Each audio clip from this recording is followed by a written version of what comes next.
മലയാളികളിൽ സംസ്കാരം തൊട്ടു തീണ്ടാത്ത അനേകർ ബാക്കിയുണ്ട്. അതിനുള്ള തെളിവാണ് 98-ാം വയസ്സായ ഡോക്ടർ എം ലീലാവതി നേരിടുന്ന സൈബർ ആക്രമണം. ഡോക്ടർ എം ലീലാവതി എന്താണ് പറഞ്ഞത്? ഗാസയിലെ കുട്ടികൾ പട്ടിണി കിടക്കുമ്പോൾ എനിക്ക് പിറന്നാൾ ആഘോഷിക്കാൻ കഴിയില്ല എന്നാണ്. വിശാല മാനവികതയുടെ ഒരു ചില്ലയിലാണ് വസിക്കുന്നത് എന്ന് ആ പ്രസ്താവനയിലൂടെ ലോകത്തെ അറിയിക്കുക മാത്രമാണ് ഡോക്ടർ എം ലീലാവതി ചെയ്തത്. അതിന്റെ പേരിൽ ആക്രമണം നടത്തുന്നവരെ നമ്മൾ എന്ത് വിളിക്കണം? അവർ ബെഞ്ചമിൻ നെതന്യാഹുമാരാണ്. മനുഷ്യനെ എത്ര കൊന്നാലും മതിവരാത്ത ക്രൂര മനസ്സിന്റെ ഉടമകൾ. ഇവരെ പോലെ അനേകം നെതന്യാഹുമാർ നിറഞ്ഞു നിൽക്കുകയാണ് നമ്മുടെ സമൂഹത്തിൽ. ഡോക്ടർ ലീലാവതിക്കെതിരായ ആക്രമണം മലയാണ്മയ്ക്കെതിരായ കൊലവിളിയാണ്. ഒരു വികസിത സമൂഹം എന്ന നിലയിൽ നമ്മൾ ആർജിച്ച എല്ലാ നന്മകളെയുമാണ് ഇല്ലാതാക്കുന്നത്. ഇത്തരം നരാധമന്മാരെ തുറന്നു കാണിച്ചു മാറ്റി നിർത്താതെ നമുക്കിനി മുന്നോട്ട് പോകാൻ കഴിയില്ല. സ്പോട്ട്ലൈറ്റ് ആരംഭിക്കുന്നു. കേരളം ഡോക്ടർ എം ലീലാവതിക്കൊപ്പമാണ്. 98-ാം പിറന്നാൾ ദിനത്തിൽ ആശംസ നേരാൻ എത്തിയവരോട് 2 വാചകമേ ഡോക്ടർ എം ലീലാവതി പറഞ്ഞുള്ളൂ. എനിക്കിത്തവണ പിറന്നാളില്ല. ഗാസയിലെ കുട്ടികൾ പട്ടിണി കിടക്കുമ്പോൾ എങ്ങനെയാണ് തൊണ്ടയിലൂടെ ഒരുവറ്റ് ചോറ് ഇറങ്ങിപ്പോകുന്നത്? ഗാസയ്ക്ക് വേണ്ടി കേരളം കേട്ട ഏറ്റവും ഉദാത്തമായ ശബ്ദമായിരുന്നു അത്. ഇന്ത്യയിൽ തന്നെ ആരും ഇത്ര ശക്തമായ ഒരു വാചകം പറഞ്ഞിട്ടില്ല. ഉടൻ സൈബർ സംഘങ്ങൾ ഇറങ്ങി പഹൽഗാമിനെ കാണുന്നില്ലേ എന്ന് ചോദിച്ചു. പഹൽഗാമിനെ കുറിച്ച് മാത്രമല്ല, ഗാസയെ കുറിച്ചും ലോകത്ത് മാനവികത മരിക്കുന്ന ഇടങ്ങളെ കുറിച്ചെല്ലാം ഓർത്ത് ആകുലപ്പെടുന്ന മനസ്സാണ് ഡോക്ടർ എം ലീലാവതിയുടേത്. അതറിയണമെങ്കിൽ 4 അക്ഷരമെങ്കിലും തികച്ച് വായിച്ചിട്ടുണ്ടാകണം. ഡോക്ടർ എം ലീലാവതി ഏതായാലും താലിബാന് വേണ്ടിയോ IS വേണ്ടിയോ സംസാരിക്കില്ല എന്ന് മാത്രമല്ല, അവയെ ഒക്കെ ഒരു കരുണയും ഇല്ലാതെ തള്ളിപ്പറയുകയും ചെയ്യും. അതേ ആർജവത്തോടെ ഗാന്ധിജിയെ വധിച്ച ഗോഡ്സെയെ ആരാധിക്കുന്നവരെയും തള്ളിപ്പറയും.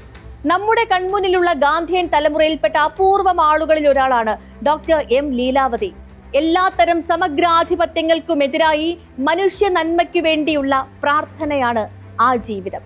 ടീച്ചറുടെ രാഷ്ട്രീയം അറിയേണ്ടവരോട് പറയാം. ഇന്ത്യൻ നാഷണൽ കോൺഗ്രസിന്റെ നേതാവായിരുന്നു ഡോക്ടർ ലീലാവതിയുടെ അമ്മ. കക്ഷി രാഷ്ട്രീയത്തിൽ അംഗമായിരുന്നില്ലെങ്കിലും ഗാന്ധിയൻ വഴികളിലാണ് ഡോക്ടർ എം ലീലാവതി എന്നും സഞ്ചരിച്ചിട്ടുള്ളത്. വിശാല മാനവികതയാണ് ടീച്ചറുടെ മതവും ജാതിയും രാഷ്ട്രീയവും. ബീഫ് നിരോധനം വലിയ ചർച്ചയായ കാലത്ത് ഡോക്ടർ ലീലാവതി പറഞ്ഞൊരു വാചകമുണ്ട്. ഇതുവരെ ശുദ്ധ സസ്യാഹാരിയായ തനിക്ക് ഇനിയിപ്പോ ബീഫ് കഴിക്കാൻ പറ്റില്ല, എന്നാൽ അത് കഴിക്കുന്നവരുടെ സ്വാതന്ത്ര്യത്തിന് വേണ്ടി താൻ ഏതറ്റം വരെയും പോകുമെന്ന്. സാഹിത്യമാണ് മേഖലയെങ്കിലും പൊതുസമൂഹത്തെ ബാധിക്കുന്ന വിഷയങ്ങളിലൊക്കെയും അഭിപ്രായം ഏതളവിലും പറഞ്ഞിട്ടുണ്ട്. ഗെയിൽ പൈപ്പ് ലൈനിനെതിരെ തൃക്കാക്കരയിൽ ഏറെക്കുറെ ഒറ്റയ്ക്ക് സമരം നയിച്ചയാളാണ് ഡോക്ടർ ലീലാവതി. ഇവിടെ വിഷയം ഡോക്ടർ ലീലാവതിയുടെ രാഷ്ട്രീയ നിലപാടല്ല, മറിച്ച് ഗാസയാണ്. ഗാസയുടെ കാര്യത്തിൽ ഡോക്ടർ ലീലാവതി പറഞ്ഞതല്ലാതെ മറ്റൊരു അഭിപ്രായം പറയാൻ ലോകർക്ക് എങ്ങനെയാണ് സാധിക്കുക? ഗാസയിൽ ഭക്ഷണം കിട്ടാതെ വലയുന്ന കുഞ്ഞുങ്ങളെ ഓർത്താൽ മനുഷ്യത്വമുള്ള ആർക്കാണ് കഞ്ഞി കുടിക്കാൻ കഴിയുക? തൊണ്ടയിൽ നിന്നും താഴേക്ക് ഭക്ഷണം ഇറക്കുമ്പോൾ എത്ര മാനസിക വേദനയാണ് നമുക്ക് ഓരോരുത്തർക്കും ഉണ്ടാവുക. ആ കുഞ്ഞുങ്ങൾ എന്ത് തെറ്റ് ചെയ്തു? കുഞ്ഞുങ്ങൾ മാത്രമല്ല, അവിടുത്തെ മുതിർന്നവരും ഒരു തെറ്റും ചെയ്തിട്ടില്ല. വംശഹത്യക്ക് ഇസ്രായേൽ ഇറങ്ങി പുറപ്പെട്ടപ്പോൾ അതിനെ ചെറുക്കുക മാത്രമാണ് അവർ ചെയ്തത്. ആ ജനതയ്ക്കൊപ്പം നിൽക്കാൻ കഴിയുന്നില്ലെങ്കിൽ പിന്നെ മനുഷ്യരായി പിറന്നിട്ട് എന്ത് കാര്യം? വിവേക ബുദ്ധി പിന്നെന്തിനാണ് നമുക്ക് ഓരോരുത്തർക്കും കിട്ടിയിരിക്കുന്നത്? നന്മയും തിന്മയും തിരിച്ചറിയാൻ കഴിയുന്നില്ലെങ്കിൽ നിങ്ങൾ ഒരു തെമ്മാടിക്കൂട്ടമല്ലാതെ മറ്റെന്താണ്? 1ഉം 2ഉമല്ല 60,000 പേരെയാണ് ഗാസയിൽ ഇത്തവണ കൊന്നൊടുക്കിയത്. അതിൽ നല്ല പങ്കും കുഞ്ഞുങ്ങളും സ്ത്രീകളുമാണ്. ശേഷിക്കുന്നവർ ഒരു നേരത്തെ ആഹാരത്തിനായി പരക്കം പായുകയാണ്. അത് കണ്ടു നിൽക്കുന്നതിലും വലിയ വേദന മറ്റെന്താണുള്ളത്? ഗാസയിലെ കുഞ്ഞുങ്ങളെ ഇങ്ങനെ കൊല്ലരുത് എന്ന് പറഞ്ഞാൽ ഇന്ത്യയിൽ ജീവിക്കുന്ന ആർക്കെങ്കിലും പൊള്ളുന്നത് എന്തിനാണ്? നിങ്ങളുടെ മനസ്സിലുള്ള മുസ്ലിം പേടിയല്ലാതെ മറ്റെന്താണ് അങ്ങനെ പറയിപ്പിക്കുന്നത്? അവർ മുസ്ലിങ്ങളായി ജീവിക്കുന്നതിന്റെ പേരിൽ നിങ്ങൾ അവരെ കടന്നാക്രമിക്കുകയാണ്. ഇസ്ലാമോഫോബിയയുടെ ഏറ്റവും നീചമായ രൂപമാണ് ഇപ്പോൾ കണ്ടുകൊണ്ടിരിക്കുന്ന ഈ സൈബർ ആക്രമണം. പഹൽഗാമിൽ ആക്രമണം നടത്തിയവരാണോ ഗാസയിൽ ജീവിക്കുന്നത്? പഹൽഗാമിൽ ആക്രമണം നടത്തിയവർക്ക് അവരുടെ ഉറവിടത്തിൽ പോയാണ് മറുപടി നൽകേണ്ടത്. അത് ഇന്ത്യ തൃപ്തികരമായി നൽകുകയും ചെയ്തിട്ടുണ്ട്. ഭീകരരെ വളർത്തിവിടുന്ന കേന്ദ്രങ്ങളിൽ ചെന്ന് 1-ാം തരം മറുപടിയാണ് നമ്മുടെ രാജ്യം നൽകിയത്. ആ മറുപടി നൽകിയ ഇന്ത്യക്കൊപ്പമാണ് ലോക രാഷ്ട്രങ്ങളും നിലയുറപ്പിച്ചത്. പഹൽഗാമിൽ പാകിസ്ഥാനിൽ നിന്നുള്ള ഭീകരർ ആക്രമണം നടത്തിയതിന് പലസ്തീനിലെ കുഞ്ഞുങ്ങളെയാണോ ശിക്ഷിക്കേണ്ടത്? ഗാസയിലെ കുഞ്ഞുങ്ങളെ പിന്തുണയ്ക്കാനല്ലേ തരിമ്പെങ്കിലും മനുഷ്യത്വമുള്ളവർക്ക് സാധിക്കൂ? ഇവിടെ ഇപ്പോ നടക്കുന്നത് ലോകത്തൊരിടത്തും നടക്കാത്തൊരു കാര്യമാണ്. മുസ്ലിം പേരുള്ള ആരെയും എന്തിനേയും ആക്രമിക്കുക എന്ന ആ രീതി നമ്മളെ എവിടെ കൊണ്ടു ചെന്നെത്തിക്കും? ഈ രാജ്യത്തിന്റെ അവകാശികളാണ് ഇവിടെ ജനിക്കുന്ന ഏതൊരു മനുഷ്യനും. അവർ ബ്രാഹ്മണിസമോ മറ്റേതെങ്കിലും രൂപത്തിലോ ഹിന്ദുയിസമോ ഇസ്ലാമികമോ ക്രൈസ്തവരോ ബുദ്ധിസമോ പിന്തുടരുന്നവരൊക്കെയും ആകാം. ഓരോരുത്തർക്കും ഈ രാജ്യത്ത് തുല്യ അവകാശമാണ്. ഒരു മതം ഭൂരിപക്ഷമാണോ ന്യൂനപക്ഷമാണോ എന്ന് നോക്കിയല്ല ഭരണഘടന അവർക്കുള്ള അവകാശം നൽകുന്നത്. ഓരോ വ്യക്തിക്കും തുല്യമായാണ് അവകാശം.